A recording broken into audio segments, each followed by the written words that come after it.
Welcome back नाजरीन। Break पे जाने से पहले हमने कहा था कि वाटर एंड सीवरेज बोर्ड के हवाले से बात करेंगे। वाटर एंड सीवरेज बोर्ड वो इदारा है जिस पर जरा ये बताते हैं कि करप्शन अगर होती है तो पानी पर होती है, पानी पर सियासत भी होती है, पानी पर करप्शन भी होती है।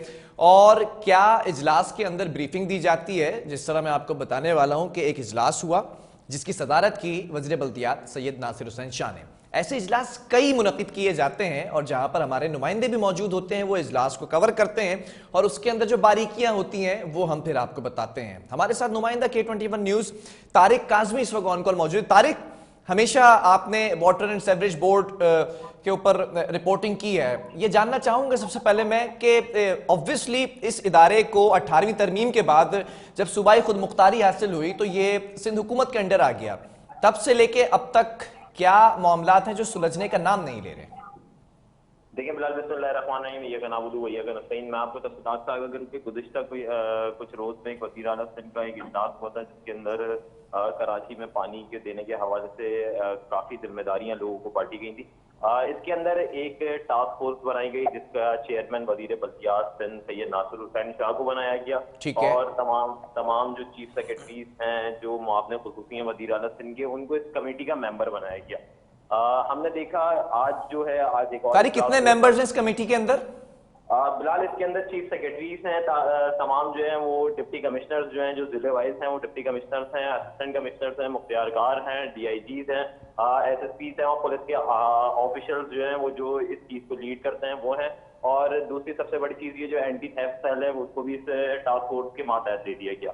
आज वज़ीर बल्दियात सिंध सैयद नासिर हुसैन शाह ने टास्क फोर्स का चेयरमैन होने के नाते सिंध सेक्रेटेरिएट में एक इजलास तलब किया जिसके अंदर वाटर बोर्ड के हुकाम, MD, DMD, फाइनेंस के जो अफसरान हैं वो, commissioner Karachi, deputy commissioners, assistant commissioners, मुख्तियारकार, पुलिस के ऑफिसर्स, रेंजर्स के ऑफिसर्स, इन सबको वहाँ मदऊ किया गया और बताया गया कि जो पानी चोरी के जो मसले हैं उनको फौरी तौर पर रोका जाए। जो एंटी थेफ्ट सेल है वो कार्रवाइयां क्या कर रहा है, उसकी रिपोर्ट पेश की जाए, कितनी कार्रवाइयां हुई, कितने पैसे जमा हुए। ठीक है तारिक, ये आज का जो इजलास था ये बेसिकली बेस करता है, इसका सेंटर है पानी चोरी जो लाइंस में से हो रहा है। एम आई राइट? जी जी जी। तो ये पानी चोरी कैसे किया जाता है लाइन से? क्या आपने इसके ऊपर रिपोर्ट बनाई कोई? देखें बिलाल, पानी चोरी का मकसद ये होता है कि जो 72 इंच की लाइन्स होती हैं, 82 इंच की लाइन्स होती हैं, जो वो काफी जो अंडर प्रिविलेज एरियाज होते हैं वहां से वो लाइन्स आ रही होती हैं। तो जो हाइड्रेंट्स होते हैं, जो छोटे मोटे तौर पे जो पानी चुराते हैं वो उस लाइन के अंदर एक ड्रिल करके वो पानी चोरी का सिलसिला कर देते हैं। और जो शहरियों को पानी मिलना होता है वो वाटर टैंकर के जरिए 5,000, 10,000, यहाँ तक कि 20,000 रुपए के एवज वो उन पानी को बेचा जाता है। ठीक है तारिक, ये भी जानना चाहूंगा, ये 72 इंच की जो लाइन्स है ये कौन कौन से इलाके हैं और वो जगह क्या है जहां से ये जो हाइड्रेंट्स होते हैं ये पानी चोरी करते हैं? वो इलाके जरा सा निशानदेही कीजिएगा। देखें बिलाल, सबसे ज्यादा जो इशू पानी का है वो डिस्ट्रिक्ट सेंट्रल में, क्योंकि जिले वाइज देखा जाए तो सबसे ज्यादा डिस्ट्रिक्ट सेंट्रल में पानी का इशू आता है। फिर कोरंगी है, फिर लांडी है, फिर मलीर है। इन जगहों पे ये लाइंस जो है वो मैं चाहूंगा थोड़ा सा और स्पेसिफिक हो जाइएगा। डिस्ट्रिक्ट सेंट्रल को अगर हम ले ले तो कौन कौन से इलाके हैं डिस्ट्रिक्ट सेंट्रल के, जिला बस्ती के, जहां पर ये हाइड्रेंट के जरिए 72 इंच की लाइन में से पानी चोरी किया जा रहा है? देखें बिलाल, मैं आपको बताऊं कि डिस्ट्रिक्ट सेंट्रल को सिर्फ जो है वो 3 हाइड्रेंट्स की परमिशन है, जो 3 हाइड्रेंट्स वहां पे चल रहे हैं ऑफिशियली तौर पे, जो वाटर एंड सीवरेज बोर्ड के अंडर में आता है। उसके अलावा जो छोटे मोटे एरियाज हैं, आप अगर ले लें न्यू कराची ले लें, नाजमाबाद ले लें, फेडरल बी एरिया ले लें, वहां पे वो जो लाइन जो नीचे अंडर रोड जो लाइन जा रही होती है उसके अंदर ये ज्यादातर जो पानी की चोरी होती है वो नदी, जो एक्सप्रेस वे होते हैं, जो नदी होती है उनके आसपास जो है वो लाइनें डाल के वहां से गैर कानूनी तौर पे पानी के कनेक्शन लिए जाते हैं। उसके बाद वो पानी लोगों को फराहम किया जाता है, वो बेचा जाता है। बेसिकली वो पानी अवाम के हक होता है और अवाम को वो पानी नहीं दिया जाता। ठीक है तारिक, आप Karachi water and sewerage board के इस इदारे पर कमांड रखते हैं, रिपोर्टिंग करते रहे हैं काफी अरसे से। ये भी जानना चाहूंगा कि कराची के अंदर कानूनी तौर पर सरकारी हाइड्रेंट्स कितने हैं? देखें बिलाल, कराची के अंदर सरकारी तौर पे हर डिस्ट्रिक्ट को अगर डिवाइड किया जाए, हर डिस्ट्रिक्ट के अंदर 3 हाइड्रेंट्स दिए गए। अभी किमाड़ी के अंदर एक हाइड्रेंट का इशू उठा था, उसको अभी रोक दिया गया है। इसी तरह एक हाइड्रेंट मंगो पीर के इलाके में बनाया जा रहा था, उसको भी रोक दिया गया है। तो इस हवाले से अगर हम बताएं तो आपको कराची के अंदर टोटली जो ऑफिशियली जो हाइड्रेंट्स हैं वो 8 के करीब हाइड्रेंट्स हैं, जो ऑफिशियली तौर पे जो Karachi and water and sewerage board own करता है उन हाइड्रेंट्स को। अच्छा, उसके अलावा दूसरी चीज ये कि उन हाइड्रेंट्स को सिर्फ ओन तो करता है, लेकिन उसको देखरेख करने वाला कोई भी नहीं है। उसके ऊपर मनमाने रेट्स के ऊपर वो पानी बेचा जाता है। नहीं, सरकारी हाइड्रेंट्स पर मनमाने रेट में कैसे बिकता है और कितने रेट्स में बिकता है ये टैंकर? देखें बिलाल, अगर आप 1000 लीटर टैंकर की बात करें, जो छोटा एक टैंकर होता है, हाईएस्ट बराबर जो टैंकर होता है, उसके ऑफिशियल रेट जो है वो 5800 रुपए। लेकिन जो नाजायज जो मुनाफाखोरी के अंदर जो आवाम से जायद पैसों के बस वो टैंकर 10,000 रुपए में बेचा जाता है। जो बड़ा टैंकर है 20,000 लीटर का, या वो रेट बता रहे हैं जो सरकारी हाइड्रेंट से टैंकर्स रिलीज किए जाते हैं? जी, ये 7,300। ठीक है, ये तो आपने आवाम को बता दिया कि सरकारी जो है वो 8 हाइड्रेंट्स हैं बकौल आपके। गैर सरकारी कितने हाइड्रेंट्स हैं इस कराची शहर में और कहां पर, जरा निशानदेही कीजिएगा। देखें बिलाल, गैर कानूनी जो हाइड्रेंट्स हैं उसकी निशानदेही करना भी मुश्किल है, क्योंकि वो जो है वो ऑफिशियली तौर पे उसकी लिस्ट बनाई जाएगी। क्योंकि वजीर बल्दियात जो नासिर हुसैन शाह, उन्होंने आज हिदायत की कि जितने भी गैर कानूनी हाइड्रेंट्स हैं जो लाइनों से पानी चुरा रहे हैं, उनकी एक लिस्ट तैयार की जाए, उसकी रिपोर्ट मुरतब करके पेश की जाए, उसके बाद उस जगहों पर कार्रवाई की जाए। नहीं तारिक, मुश्किल क्यों है निशानदेही करना, कंपैरिजन करना? आपने भी बताया कि 8 हाइड्रेंट्स हैं सरकारी हैं। जरा मैं चाहूंगा थोड़ा सा आवाम को डिटेल बताएं कि 8 सरकारी हाइड्रेंट्स किन किन इलाकों में जो उनसे अलग होंगे वो ऑब्वियसली गैर सरकारी हुए। देखिए बिलाल, मैं आपको दूसरी चीज बताऊं कि आवाम को जो बेसिक हुकूक है वो पानी वो कहीं से भी लेते हैं। उनको किसी सूरत पता नहीं होता, ना ऐसी कोई आगाही मुहिम चलाई जाती है कि ये हाइड्रेंट जो है वो सरकारी है और जो दूसरा हाइड्रेंट है वो गैर कानूनी है। आवाम यही समझती है जो गैर कानूनी हाइड्रेंट है हर लोकेशन पे एक हाइड्रेंट बना दिया जाता है, उसके बाद ये देखने वाला कोई नहीं होता कि वो गैर कानूनी है या गैर कानूनी है। इसके अंदर के अफसरान जो हैं, जो अंदर लोग बैठे हुए होते हैं, जो लाइसेंस बांटते हैं, जो पानी की चोरी में मुलव्वस होते हैं, उन सब लोगों को पैसे दिए जाते हैं और वो हाइड्रेंट स्थानीय जो है वो लोग वहां से पानी बिक रहा होता है। जी अच्छा, ये गैर सरकारी हाइड्रेंट्स ऑब्वियसली तशवीशनाक बात है मेरे लिए भी और लोगों के लिए बड़ी अफसोसनाक बात है, क्योंकि कराची का जो हक है उसको वो पानी मिलना चाहिए। तलब और रसद के अंदर डिफरेंस आता है, फिर एमडीज तब्दील होते हैं, वज़ीर बल्दियात इजलास करते हैं, वो इजलास में जो अहकामात दिए जाते हैं वो हवा में उड़ा दिए जाते हैं। बात आकर रुक जाती है तारिक गैर सरकारी हाइड्रेंट्स पर। मैं चाहूंगा कि मैंने पिछले सवाल में ये कहा था कि निशानदेही करें कि किन किन इलाकों के अंदर, क्योंकि आप रिपोर्ट बनाते हैं Karachi water and sewerage board पर, ऑब्वियसली आपको मालूम होगा कि गैर सरकारी हाइड्रेंट्स कहां कहां पर हैं और कितनी तादाद में हैं। देखिए बिलाल, मैं आपको दोबारा बताऊं कि गैर कानूनी जो हाइड्रेंट्स हैं उनकी निशानदेही करना, उनकी रिपोर्ट अफसरान ने पेश करनी होती है। ठीक है। मैं फिर भी आपको बताता चलूं कि न्यू कराची के इलाके में देख लें तो न्यू कराची के अगर पॉइंट आउट किया जाए तो वहां पे 20 से ज्यादा गैर कानूनी हाइड्रेंट्स है, जो घरों के अंदर भी लोग पानी बेच रहे हैं। घरों के अंदर से जो लोगों ने डिगिंग करके लाइनों में वो पानी बेचा जा रहा है। उसके अलावा हम बात करें दूसरी फेडरल बी एरिया की बात करें तो फेडरल बी एरिया में 4 से 5 गैर कानूनी हाइड्रेंट्स जो हमने निशानदेही करी है, जिसको हमने बंद कराया, वो 4 से 5 गैर कानूनी हाइड्रेंट्स है।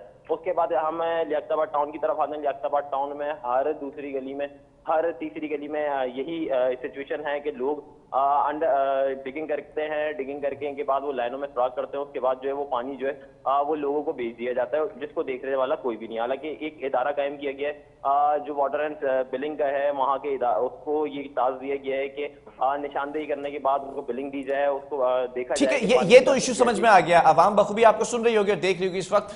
ये भी जानना चाहूंगा, कराची में पानी की तलब और रसद के अंदर एक वाज़े डिफरेंस देखा जाता है। कितने एमजीडीज की तलब है इस वक्त कराची में? देखिए बिलाल, पानी की जो रसद है वो अभी जो लेटेस्ट मालूमात के हिसाब से जो हमें आगाही फराहम की गई है वो 79 MGCT की जो है वो पानी की रसद है, और बल्कि तलब जो है वो ज्यादा है रसद के मुकाबले में। जी ठीक है, तलब ऑब्वियसली ज्यादा है और रसद कम है, पहुंच कम रहा है, तो रसद कितनी है, कितना पानी पहुंच रहा है इस वक्त कराची के शहरियों को? देखिए बिलाल, पानी जो है वो मुख्तलिफ इलाकों में पहुंचाया जाता है लाइन्स के जरिए। लाइन्स पे पानी की जो फराहमी है वो जाहिर सी बात है कुछ इश्यूज की वजह से वो पानी रोक दिया जाता है। उसके बाद वो पानी दोबारा ऑन किया जाता है। वहाँ पे वॉल मैन्स होते हैं, वो पानी को रोकते हैं, वो सिर्फ उन जगहों पे पानी देते हैं जहाँ पे उनकी जो है वो बीट्स बनी हुई होती हैं, जहाँ पे वो पैसे ले रहे होते हैं। अच्छा तारिक, आपने बड़ा अच्छा पॉइंट रेज किया वॉल्व मैन का। वॉल्व मैन के हवाले से भी बात करना चाहूंगा। माजी में हमने जमात इस्लामी के साथ कई मुतादिद प्रोग्राम किए जिसके अंदर ये बात ज़ेरे बहस आई और गौर तलब बात है, ऑब्वियसली आपने इसके ऊपर रिपोर्टिंग की होगी। ये 5 चूड़ियां, 4 चूड़ियां, 3 चूड़ियां खोली जाती हैं वॉल्व मैन की जानिब से। इसका क्या मामला है, क्यों ऐसा किया जाता है? देखें बिलाल, ये वही बात है कि एक इलाके को, क्योंकि एक यूनिट जो है, यूनिट मीन के ब्लॉक जो है, एक ब्लॉक के अंदर 3 से 4 वॉल होते हैं जो पानी जो है वो इलाका, वो जो ब्लॉक को है, जो एक एरिया का ब्लॉक होता है उसको फराहम किया जाता है। ठीक है। वॉल मेन बेसिकली जो बेसिक किरदार अदा करते हैं पानी चोरी के अंदर जो लोग मुलव्वस होते हैं। ठीक है। जो वॉल मैन है वो वॉल आधा खोलते हैं, क्योंकि वो दूसरी लाइन जो कनेक्शन है वॉल से ही, वो दूसरा कनेक्शन उन लोगों को देते हैं जो पानी बेच रहे होते हैं, जहां से उनको पैसे के एवज पानी अच्छा। बेचा जा रहा होता है। तो इस वजह से जो आवाम को फराम करदा पानी होता है उसको कम कर दिया जाता है, और जो लोगों को बेचा जाना होता है उनको वहां पे पानी ज्यादा मिकदार में दिया जाता है। ठीक है तारिक, आप ऑथेंटिसिटी के साथ बात कर रहे होंगे ये तमाम चीजों के, कौन कौन से ऐसे वॉल्व मैन है कितने इलाकों के अंदर, कितने ब्लॉक्स के अंदर जिसकी निशानदेही कर सकें आपके जो इस तरह के गोरख धंधे के अंदर मुलव्वस हैं? देखिए बिलाल, रोज की बुनियाद पे कार्रवाइयां होती हैं, रोज की बुनियाद पे रिपोर्ट पेश की जाती हैं, रोज की बुनियाद पे पॉइंटेड किया जाता है। किसी एक इलाके का नाम कोट कर सकते हैं आप जहां पर कार्रवाई की गई हो वॉल्व मैन के खिलाफ? मैं आपको बताऊं कि सरजानी के डिस्ट्रिक्ट वेस्ट है, उसके मुख्तलिफ इलाकों में जब कमिश्नर कराची को हिदायत दी गई कि ये इन चीजों पे कार्रवाई की जाए, इन चीजों को देखा जाए, पुलिस के ऑफिशियल्स के हमरा उन्होंने कार्रवाई की। सरजानी के सेक्टर 4, सेक्टर 5, सेक्टर 6 में ये चीज मुसलसल पाई गई कि वहां पे वॉल्व मैन जो है वो करप्शन के अंदर मुलव्वस हैं, और जो पैसे लेके वो पानी पर बेचा जाता है उनको मुअत्तल भी किया गया। उसके बाद उनके ऊपर इंक्वायरी भी खुली, और फिर हमने दोबारा देखा कि वो वापसी जो है वो दूसरे इलाकों में आके वो तैनात होगा, और वहां पे भी यही सिलसिला जारी है। ठीक है तारिक, मैं जरा पानी चोरी के ऊपर आ जाऊं, क्योंकि आज का जो इजलास था वो बेस करता है पानी चोरी पर। ये एंटी थेफ्ट सेल, ये इदारा जो है वो सब ऑर्डिनेट है Karachi water and sewerage board का, ये इदारा कब तश्कील दिया गया था और अब तक इसने क्या काम किया है? देखें बिलाल, इस इदारे को 2017 में तश्कील दिया गया था, जब पानी की शॉर्टेज जो थी वो बहुत ज्यादा हो गई थी, जो हाइड्रेंट की तादाद है जो बहुत ज्यादा बढ़ गई थी, जो गैर कानूनी हाइड्रेंट से उसको पानी बआसानी मिल रहा था। उसके बाद anti water and theft cell का इदारा तश्कील दिया गया था। उसके बाद वहाँ पे ये जो इदारा है वो वाटर बोर्ड के अंडर में आता है, और इसको जो लीड जो करते हैं वो वजीर बल्दियात खुद करते हैं, और एमडी वाटर बोर्ड जो भी तैनात होता है वो इस इदारे को लीड करता है। ठीक है तारिक, एक और इशू आया था जिसकी वजह से पानी की शॉर्टेज कोट होती दिखाई दे रही थी, सब सॉइल के हवाले से। जो इंडस्ट्रियल एरिया के अंदर सब सॉइल प्लांट्स लगाए जाते हैं, फिर सब सॉइल के हवाले से ये कहा गया कि उसके ऊपर एक चालान बनाया जाएगा, उसके ऊपर ये भी कहा गया कि इसको रेगुलराइज किया जाएगा। ये सब सॉइल का मैटर बेसिकली है कि हमारे नाज़रीन को भी समझाइएगा जिनका हक मारा जा रहा है पानी का।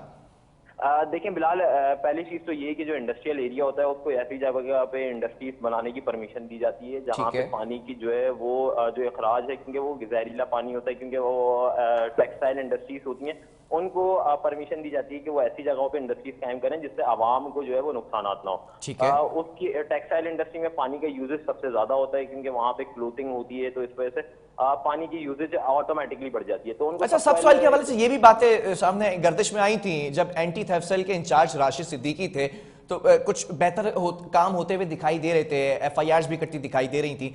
उस वक्त सब सॉइल का मैटर उठाया गया था, मेरे प्रोग्राम में बैठकर डिस्कस किया था वाटर बोर्ड के नुमाइंदे ने। सब सॉइल का एक इशू ये भी था कि जेरे जमीन पानी जो है वो सक किया जाता था, लेकिन वाटर बोर्ड की लाइन से कनेक्शन ले लिया जाता था। How is that possible? इसको कैसे रोका गया? अब तक काउंटर किया गया कि एंटी थेफ्ट सेल के इदारे की जानिब से? अच्छा देखिए बिलाल, एंटी थेफ्ट सेल के जो राशिद सिद्दीकी हैं उन्होंने बहुत अच्छा काम किया, उन्होंने एफआईआर भी कटवाई, उन्होंने प्लेंटीज भी की लोगों के ऊपर, इंडस्ट्रीज के ऊपर भी उन्होंने कार्रवाई की। जैसे ही दूसरे वो एंटी वाटर थेफ्ट सेल के जो इंचार्ज हैं अब्दुल वाहिद शेख, जैसे उन्होंने टेक ओवर किया इस चीज को, तो उन्हीं को वाटर एंड सब सॉइल वाटर का जो है वो लाइसेंस का जो इंचार्ज बना दिया गया है कि वो लाइसेंस देने के पाबंद होंगे। तो उसके बाद हमने देखा, उसके बाद जो है वो ये चीजें नजर में आने लगी कि जो वाटर एंड सीवरेज बोर्ड के जो मातहत जो अफसरान होते हैं वो इंडस्ट्रीज में तो जाते हैं, वहां पे गैर कानूनी तौर पे जो है। ठीक है तारिक, मेरे पास टाइम थोड़ा शॉर्ट है, शॉर्टली एंड क्विकली एक आखिरी सवाल भी करना चाहूंगा। एक, हमें केंजर झील से पानी यहाँ पर जो है वो फराम किया जाता है, दूसरा हब जो डैम है उससे हमें किया जाता है पानी फराहम। थोड़ा सा स्पेसिफिकेशंस बताइएगा, फैक्ट्स एंड फिगर्स के, कितना एनजीडीज पानी किन किन जगहों से आता है, और फिर यहां से जो लाइन के जरिए पानी चोरी होता है वो कैसे हो रहा है?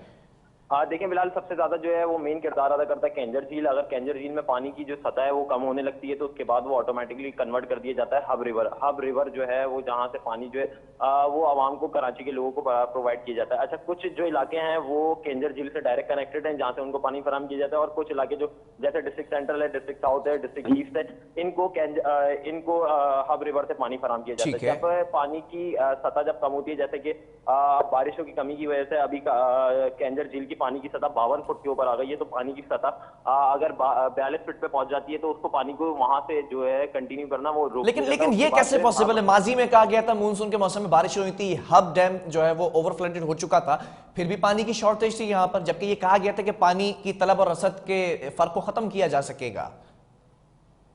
देखिए बिलाल, अभी जो है अभी हब रिवर जो डैम है उसके अंदर से पानी की रसद जो है वो बकायदा वो नॉर्मली तौर पे जारी है। उसके दूसरी चीज ये कि जो अभी कैंजर झील है उसकी पानी की सतह जो है वो आगे से जो पंजाब की साइड से, क्योंकि बिलोंग लिंक करता है, तो वहां से भी पानी रोका जा चुका है। क्योंकि वो गर्मियों के ठीक है, सीजन में किसान जो है वो वहां पे पंजाब के अंदर, क्योंकि एग्रीकल्चर प्रोवेंस है, तो चले वहाँ तारिक, पे पानी टाइम थोड़ा सा शॉर्ट है, उम्मीद करता हूं कि नेक्स्ट टाइम इसके ऊपर जो है वो ज्यादा वर्किंग के साथ हम बात करेंगे और चीजों को फैक्ट्स एंड फिगर्स को सामने रखेंगे। Good luck to you and your team. नाज़रीन, वाटर एंड सीवरेज बोर्ड की अगर बात की जाए तो इजलास तलब कर लिए जाते हैं, वज़ीर बल्दिया से नासिर हुसैन शाह इजलास को तलब कर लेते हैं। एमडी वाटर बोर्ड तब्दील होते चले जाते हैं और उनकी तब्दीली के बाद नई बातें की जाती हैं, नई किस्में दी जाती हैं, नए राग अलापे जाते हैं। सब अच्छा है कि राग अलापा जाता है इन इजलास के अंदर, लेकिन पानी का मसला, ये देरीना मसला, ये हल होने का नाम नहीं ले रहा। इसकी बेसिक रीजन ये बताई गई है कि पानी चोरी का जो बड़ा मसला है, चोरों को पकड़ने के लिए एक इदारा बनाया गया एंटी थेफ्ट सेल का, और फिर उसको गैर फाल कर दिया गया। काम तो करता है, माजी के अंदर कई जो इंचार्ज हैं उन्होंने काम किया, लेकिन वही पुरानी एफआईआर्स को बैठकर आज के इजलास में दिखाया जाता है। तो कैसे ये पानी का मसला हल किया जा सकता है? जमात इस्लामी भी Karachi water and sewerage board के ऊपर एहतजाज करती नजर आ रही है। ब्रेक के बाद इसको भी डिस्कस करेंगे।